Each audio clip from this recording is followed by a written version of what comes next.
Thank you. I have to say before I really, jump into things, I feel extremely blessed, listening to Jerry, listening to Tom, listening to Jonathan. I feel like I just heard a sermon collectively. So it's really an honor to stand here. On behalf of Wells Fargo, I want to say, we are incredibly proud to champion, this vibrant North Carolina community, this entrepreneurial ecosystem that we have here, and also all of the visionary leaders who really strengthen it.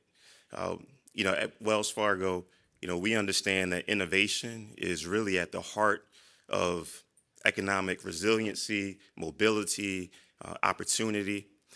So, we want to continue, in the spirit. Uh, as many of you know, Wells Fargo has very deep roots in North Carolina. We have 200 plus branches.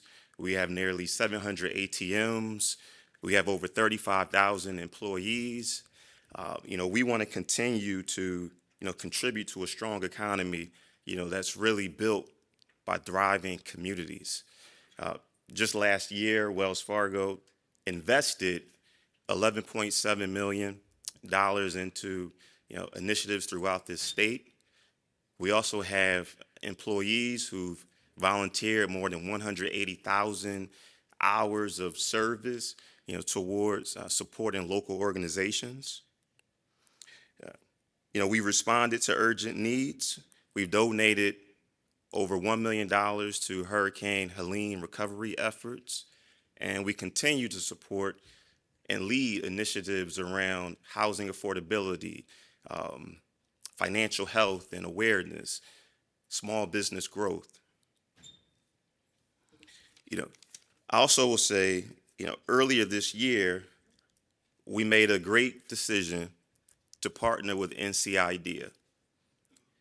We're supporting NC IDEA through the Rural Impact Ecosystem grants to nonprofit partners, through the rural uh, ecosystem and impact grants that are going to corporations all throughout the state. And we want to continue that partnership. $1.2 million of that funding towards those programs actually was addressing the needs of rural entrepreneurs. And of that 1.2 million, 500,000 of that came from Wells Fargo. Thank you. I'm very lucky to have a very special colleague by the name of Susie Kuntz, who many of you know. And Susie is Senior Vice President for Community Impact. She's just an incredible person to represent the bank, and she covers a ton of ground. Uh, Susie will be here on this stage with you tomorrow, and she'll be able to go into even more highlights around this incredibly important strategic partnership. Today's conversation brings together two incredibly influential and impactful civic leaders, two civic leaders who are shaping how innovation really translates into what I'll say is um, real quality of life improvement for the residents throughout our region.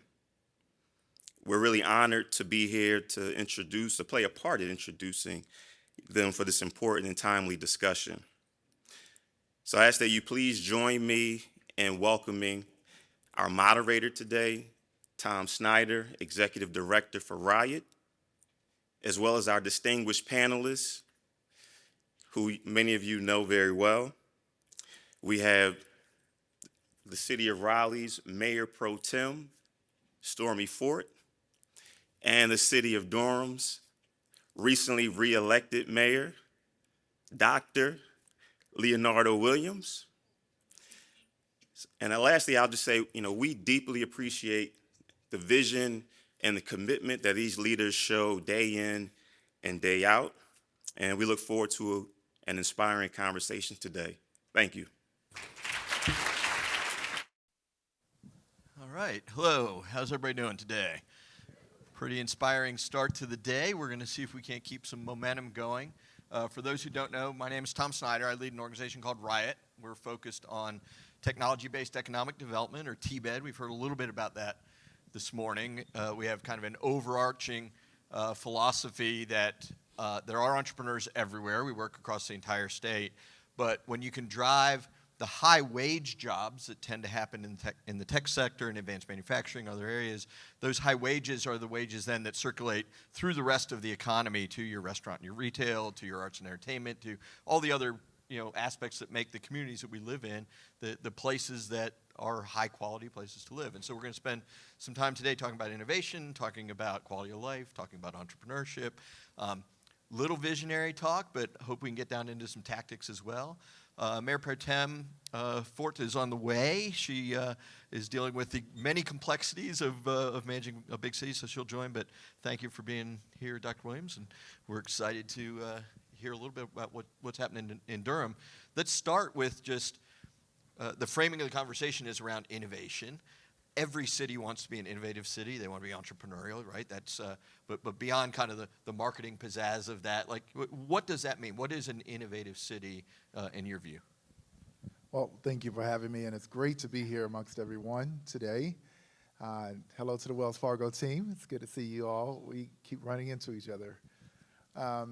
But first of all, thank you for having Stormy and I here today. She'll be here shortly.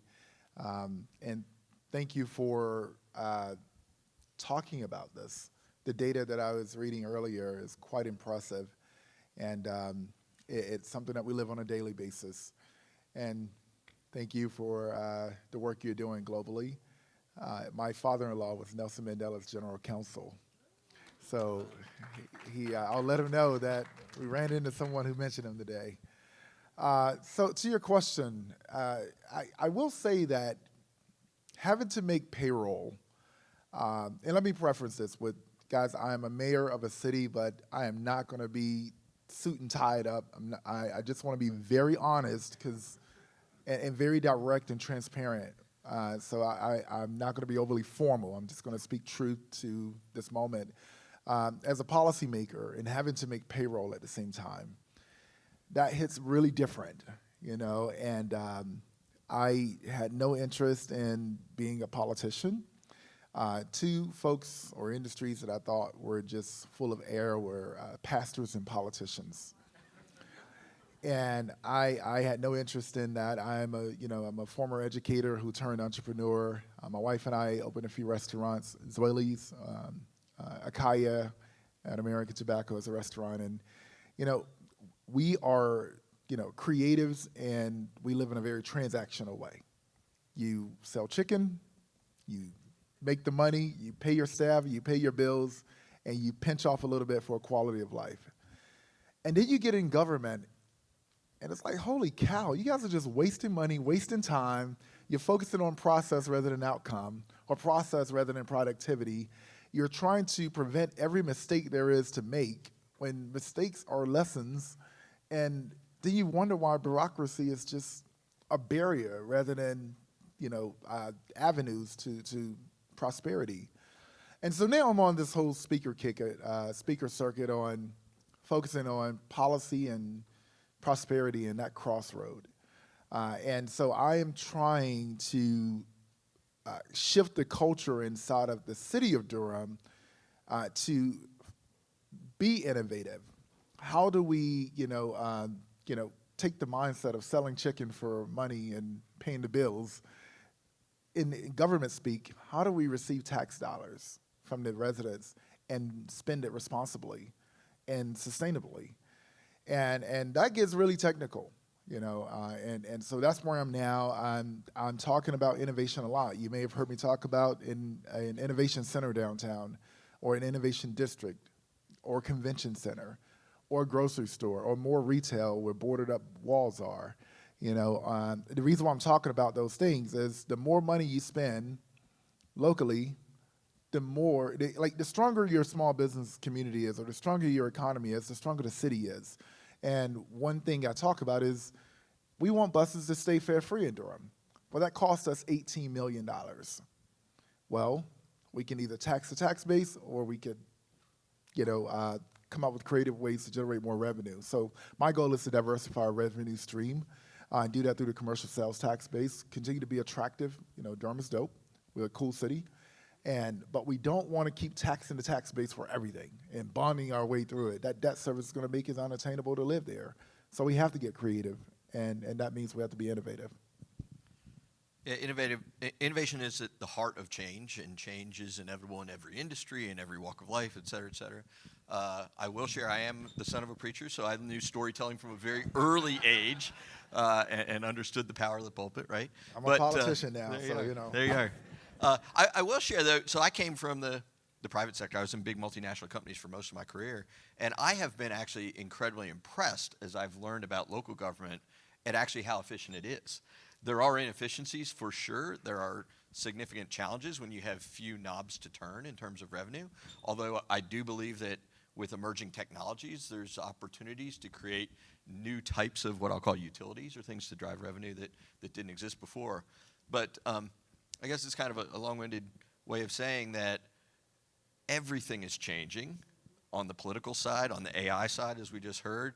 Like, how are you spending your time in thinking about what changes need to happen, both maybe internal, or what are the changes happening in the community that you need to react to? Yeah, so that's the thing. The expectations drive the urgency, but the internal process drives the efficiency. And yeah, cities are, especially Durham, we are, out of 22,000 plus cities in America, we're the number 15th best run city in the nation. We are the second fastest, I'll take that, thank you. We are the second fastest region in the nation and the second most educated populace in the nation. So Durham is doing a really good job. This region is the creme de la creme of what's to come, in the nation. That being said, we have done a really good job at doing what government does. We can take a process and make it, shape it to perfection, but it's the process meeting the expectation of the taxpayer. And so governments do have to start finding a way to be more agile. I used to think that you had to be an attorney to run for office. Look at Congress. Well, no offense to any attorneys out there, but attorneys are naturally risk adverse. So therefore, you're trying to prevent mistakes. Well, then you get entrepreneurs, and we're problem solvers. And we eat crises for breakfast, And so I think that there needs to be a happy median. And so I'm focusing on, I'll give you a prime example quickly. There's a new athletic park, not athletic park, our old athletic park, the Durham Athletic Park. We did a feasibility study, and the options were provided to us. And we're looking at Central Park, and it's 5 acres of land, and then the Durham Athletic Park, 5 acres of land. It's like, all right, do we keep it as a baseball field where Bull Durham was filmed or whatever? It's about that movie. Or do we, do something different? And we started looking at the options, and it started at $40 million, and it went up to about $150 million for the options. And I said, stop. I don't want to see some weird-looking thing that looks like a pimple out of the ground, and then some iron-shaped, bars, and call it public art. And I can't tell you why I just spent $150 million on this. First of all, I want to put Raleigh's Gibson Park to shame. I want to put Cary's Downtown Park to shame. And we have all of this talent in here, so why can't we bring in Duke, bring in NC Central, bring in Durham Tech, bring in community experts or just residents and say, we want to create this experience, let's do it, and let's do it with $20 million. We aren't thinking that way. And so we do have to change our approach if we're going to change our outcome. And I think that does start from the top. And yes, I make my city employees, the management, their hair raises on their back when I come in the room. But I think that's the happy median. They're like, we have to make sure we follow these processes, da-da-da-da-da. Me, I'm like, let's get shit done. Like, let's just do it. I love the attitude. So let me ask, one of the challenges that we see when you think about on the business side, business, nature, many things don't follow jurisdictional borders. If I have customers in other counties, other cities, other states, other countries, I can do business. I want to grow my business. I might have talent distributed all over the world. You by nature of your role, have restrictions on what you can do. But you bring up the parks, so there's this opportunity, perhaps. We have Dick's as the largest park, I think, outside of Central Park as a downtown park. We've got what Carrie has done downtown. We've got Your Dreams in Durham. Like, how do you think maybe that's a regional play versus the competitive play you just described? Yeah, I am a regionalist. Let me be clear, but I do believe in cooperation.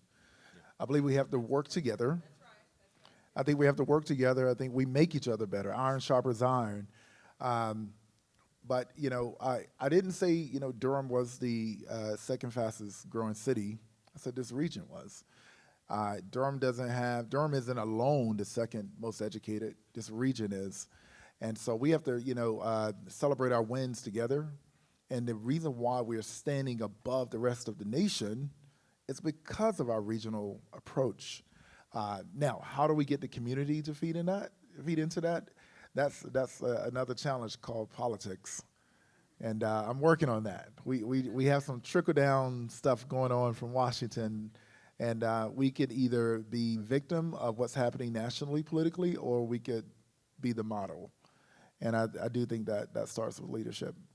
Yeah, there's a clear opportunity to invest when others are not investing at the moment, right? For those that were at this event last year, I think Thomas Barkin, who's the president of the Federal Reserve Bank in Richmond, was one of the speakers. And he said something that struck me and is something that I have long believed, which is that economic development historically has been really about company attraction and the jobs that they create. But in the future, really, it's not about attracting companies, it's about attracting workers.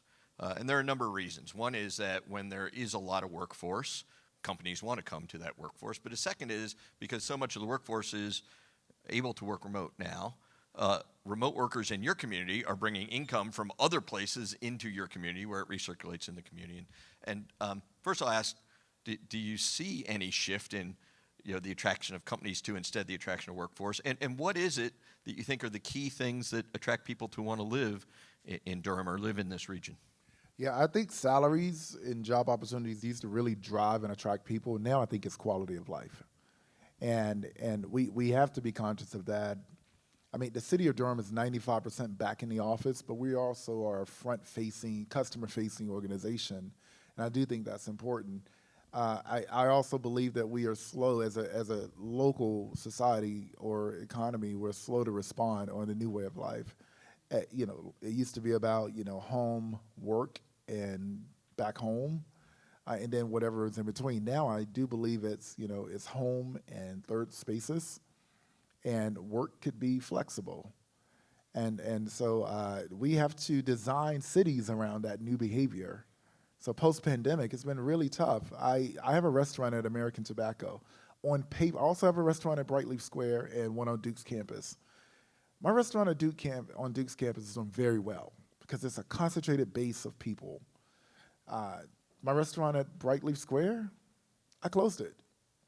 It's no people, My restaurant at American Tobacco campus is doing well, but we scaled it to do well based on the amount of traffic there. But American Tobacco does a heck of a job at activating spaces. And so it is the ultimate third space. You can do everything there. So I think that we have to respond. We have to respond to the new behavior. And, we used, you say companies are attracted by the workforce because, it activate or attract workers. Hey, welcome. Right there.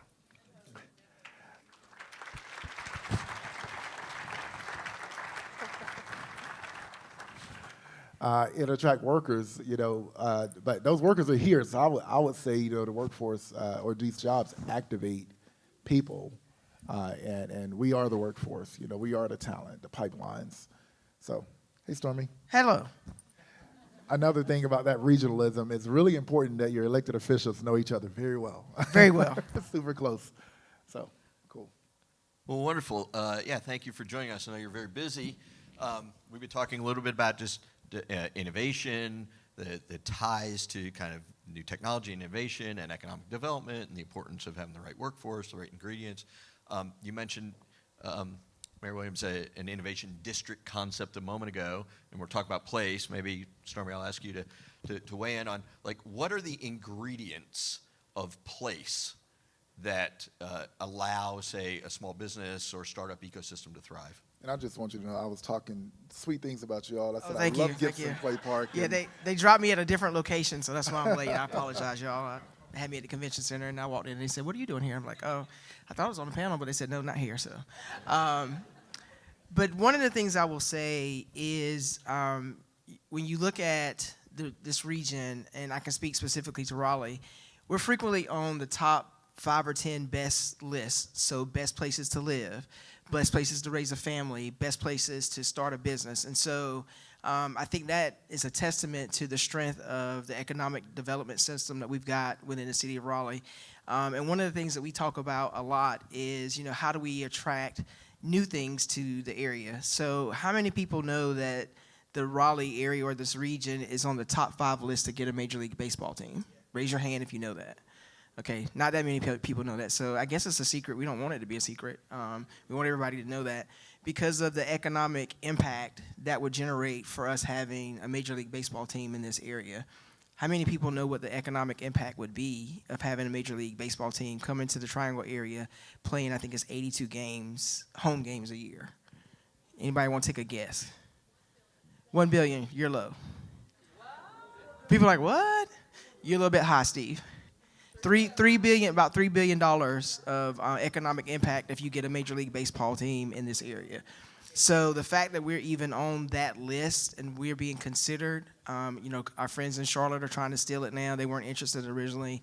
Nashville, Tennessee has some interest in other places. But the fact that we're on the top 5 list and we're generating buzz, so we've been in magazines like Forbes and other places who are writing about the potential of having that team in this community. Imagine what a game changer that would be for, being able to pay first responders more money, being able to tackle the issue of homelessness and affordable housing, and all the things that people want us to be able to achieve. A $3 billion economic impact would definitely be, quote unquote, a game changer. So in the opening remarks, Tom leaned into the concept of F words, and sorry you missed that, but we're not going to go where My you mom was probably first happy I thought missed about, that. right? So of course I started writing some F words on some cards here. But one of the things that I think is foundational in complex systems like you have to manage every day are that these things are interrelated. And I'm kind of a math guy, so I like the term forcing functions. That's a double F for those that are counting or keeping score. And forcing functions in math, these are things where external output or external inputs have a strong correlation to the operation of a system. And there's a lot of evidence that shows that if you think of startups as a forcing function, entrepreneurs, small businesses as a forcing function, they create all the net new jobs, or very nearly all the net new jobs, contribute a lot to quality of life, so on and so forth. So what are some examples in each of your communities where a startup would want to be there, or maybe there is direct policy that would encourage a startup to say, this is where I want to be a part of that forcing function? Well, I was just bragging on American Tobacco Campus. NC Ideas on campus. And that's a generator of startups, and supporting. But I will say that, the quality of life in Durham is very high. It's a beautiful, walkable city. We're now the 3rd largest city in the state, but it still has a small town feel. We're like 98, 99% locally owned downtown. And when you spend money at a local business, 41 cents on the dollar stays local versus 14 cents on the dollar at a national chain. We have 2 chain restaurants in downtown Durham. The rest, you walk in and you'll find the owner working with their team. That matters because that generates and sustains culture. But speaking of culture, let's talk about history. It's the other home of Black Wall Street. And, we get to do things like, next year is America's 250th birthday. Well, the mayor of Tulsa, they just got their first Black mayor. He and I are going to do a unique celebration of America's birthday by celebrating the nation's 2 Black Wall Streets. And, where else can you do that, Really cool. Where else can you do that? So And we just took an inner city visit to Austin, Texas. And one thing I appreciate about Austin is they aren't afraid to fail. And so that means that they've created a resilient culture as a community, as a city. I think Durham is the same. I do want more. I want some Fortune 500 companies to come out of Durham. But we're risk takers, and the city is built on the backs of that. Well, and I think this region is kind of identified as the East Coast version of Silicon Valley, with a lot of tech startups throughout the corridor, Raleigh, RTP, as well as Durham. And so I think you find that a lot of entrepreneurs find that there's a lot of support in this area for startups, and so they find it to be a great economic hub to start companies. As it relates to other small businesses, I think we're a little bit different than Durham because we've got pockets in Raleigh where you've got a number of small businesses located. So you've got the downtown corridor, but we've also got North Hills. We've got folks exploring opportunities at Triangle Town Center in that region of the area, Six Forks Road, and different pockets of the city of Raleigh where people are finding opportunities to develop, because we've got a lot of rezonings and a lot of commercial spaces and mixed-use spaces popping up across the city. So it's not all concentrated in one particular area, but we're developing walkability and areas for people to strive across the city of Raleigh. Another significant piece to the quality of life story is diversity. We talked about this a little bit earlier today. There was some reporting back in 2018 that at that time, the top 10 highest GDP cities in the United States tracked almost perfectly to the top 10 most diverse cities. And this morning I did a little bit of AI research and saw that trend is generally still true today. As a growing region that has a lot of in-migration, how should we be focusing on assuring that we continue to have a more diverse, more welcoming community to create the quality of life, and, by the way, the economic impact of that situation? Yeah, I don't mean to get political, but it is what it is. Diversity, equity, and inclusion, when it becomes a policy to take that away, to me, they're only taking away an acronym. They're not taking away our values. They can't. And we lean in on that. Think about it. The #1 public high school in North Carolina is Durham School of the Arts. 3 years in a row, the #1 public high school in the nation is North Carolina School of Science and Math. About a few blocks down, we have Duke University, a world-class institution. We have North Carolina Central University, constantly in the top 5 of the HBCUs. We have Durham Tech, a workforce development powerhouse, and that's just in Durham. We haven't even gotten to the R1 institutions in Chapel Hill and Raleigh. This region is killing it because of our strength, and our strength is defined by our diverse, students, our diverse population.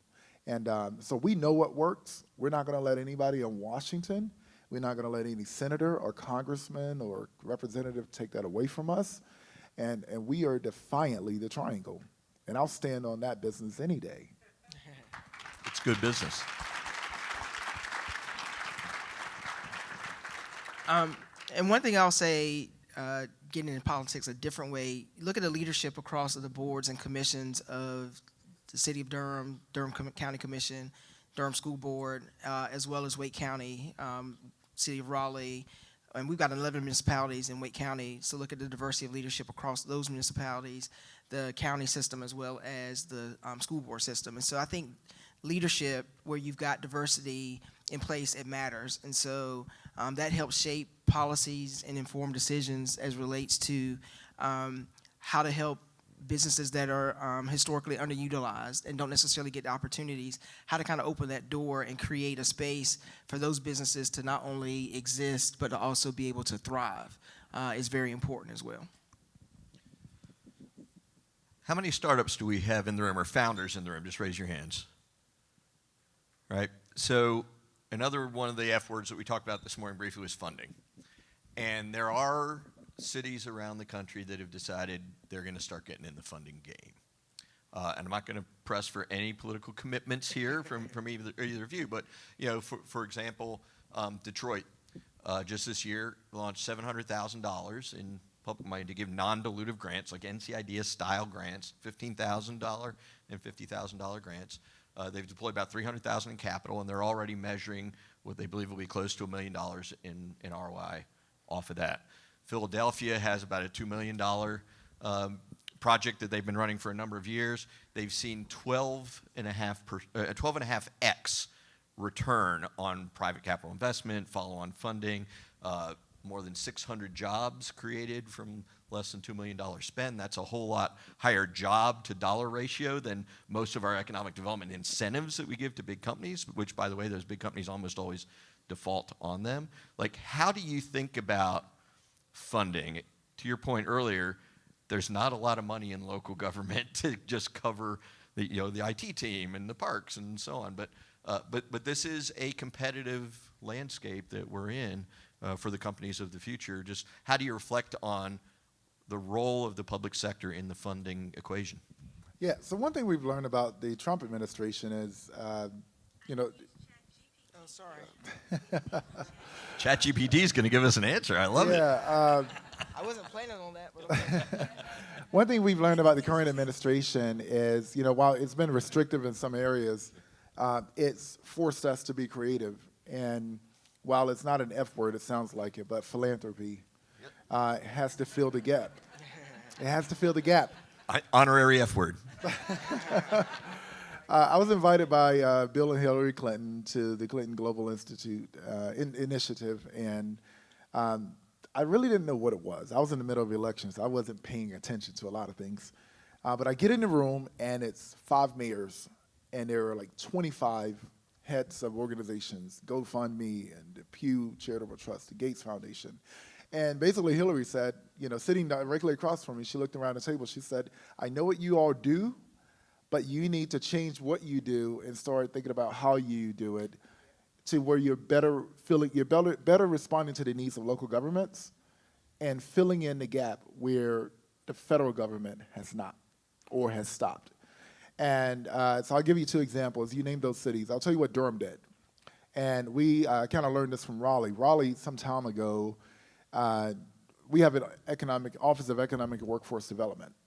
Raleigh has an Office of Economic Development, which gave them the ability to give grants a long time ago, pre-pandemic. Before I was in elected office, I was one of those folks that was creating a lot of noise.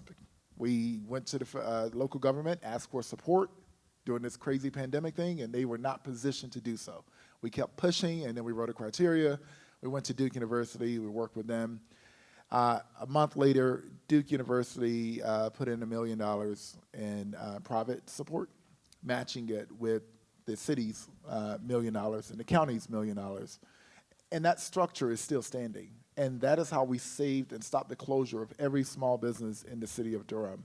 You had to be a small business. You couldn't have over 50 employees, and that's the majority of our businesses. Well, we now have a local economy that's really an anomaly. It's strong. It's really strong, and it's because of those types of, while it was created out of survival, it's a structure that we can now build on, and I look forward to replenishing that fund and continuing to build it out. But I'm envy of what Raleigh has done, and I want to be able to have an Office of Economic Development that allows those grants to be put out there. So He already said it. So we're already doing that, but of course we also work with our partners on the state level, the county level, to provide incentives for companies to come into the area in the form of like tax grants and things along those lines. And so we've been able to lure some companies that were looking to reposition their headquarters in other areas, and they chose Raleigh just based on some of the incentive packages that we were able to put together with the state as well as Wake County. There are other sources of funding, and we've seen that leadership by example from Wells Fargo, for example. And by the way, thank you to Wells. We were able about 2 weeks ago to deploy about $12,000 across about a half dozen organizations in the Sandhills of North Carolina, rural areas that typically don't see the kind of support that you have in this room. But we're in Research Triangle, right? The biggest and wealthiest companies in the world, many of them are right here, right? What is the role of the established community? What is their responsibility towards entrepreneurship, the next generation of companies, and how are maybe you working with your corporate communities? That's an interesting question because as a new mayor, still new. I mean, I'm just starting my third year. I don't know the heads of all of these companies yet.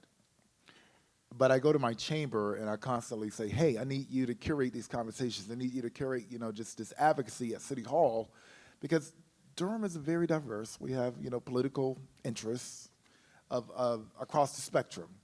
And while the city's populace is like 90%, 85% Democrat, there's a lot of diversity of thought in the Democratic school party.